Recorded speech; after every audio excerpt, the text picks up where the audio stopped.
আসসালামু আলাইকুম এসএসসি 2026। আজকে বোর্ড থেকে তোমাদের জন্য 31টি গুরুত্বপূর্ণ জরুরি নির্দেশনা প্রকাশ করেছে। এই 31টি গুরুত্বপূর্ণ নির্দেশনার মধ্যে যেগুলো ইম্পর্ট্যান্ট সেগুলো নিয়ে এখন আমরা আলোচনা করব। ভিডিওটা শুরু থেকে শেষ পর্যন্ত অবশ্যই দেখবে, এগুলো জানা অবশ্যই তোমাদের খুবই জরুরি। দেখো, এসএসসি 2026 বোর্ডের 31টি জরুরি নির্দেশনা। দেখো, প্রথম নির্দেশনা কি, 5 থেকে 6 ফিট দৈর্ঘ্যের বেঞ্চে সর্বোচ্চ দুজন বসতে পারবে তোমরা, এবং 4 ফুট দৈর্ঘ্যে একজন বসতে পারবে।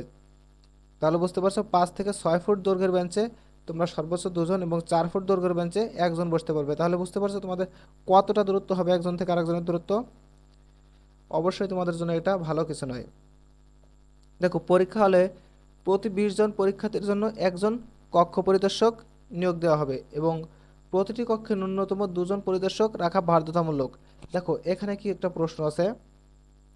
ধরো তোমার কেন্দ্রে স্টুডেন্ট আছে 30 জন, কেন্দ্রে স্টুডেন্ট আছে 30 জন, তাই না? একটা বেঞ্চে 2 জন বসবে, আবার 4 ফুট হলে পরা সেখানে একজন বসবে, তাই না? তাহলে সর্বোচ্চ ধরো তোমার বেঞ্চ হলে 30 জন আছে, কারণ অনেক হল ছোট হয়।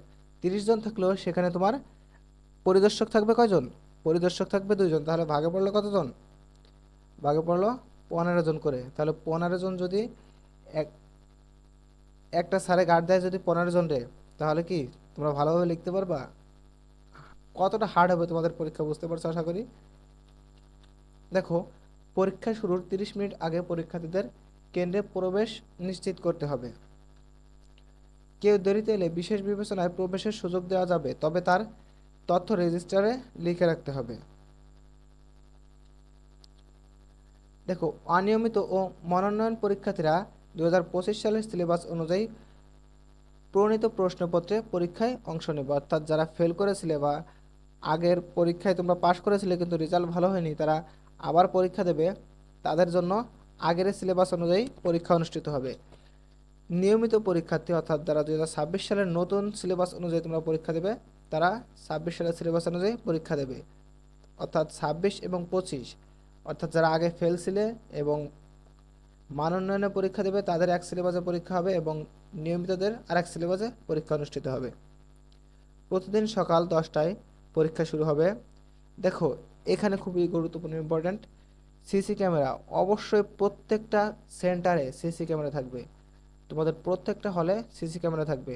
পরীক্ষা শুরুর আগে কেন্দ্রের বাইরে জটলা এড়াতে কার্যকর ব্যবস্থা নেওয়া হবে। অবশ্যই তোমাদের একটা গার্ড দেওয়া হবে, এবং প্রত্যেকটা সেন্টারে সিসি ক্যামেরা থাকবে। পরীক্ষা চলাকালে কেন্দ্রের টয়লেটেও তল্লাশি করা হবে। ঠিক আছে, তোমাদের অবশ্যই প্রত্যেকটা কেন্দ্রের প্রত্যেকটা টয়লেটে তল্লাশি করা হবে, একটা টয়লেটও বাদ যাবে না।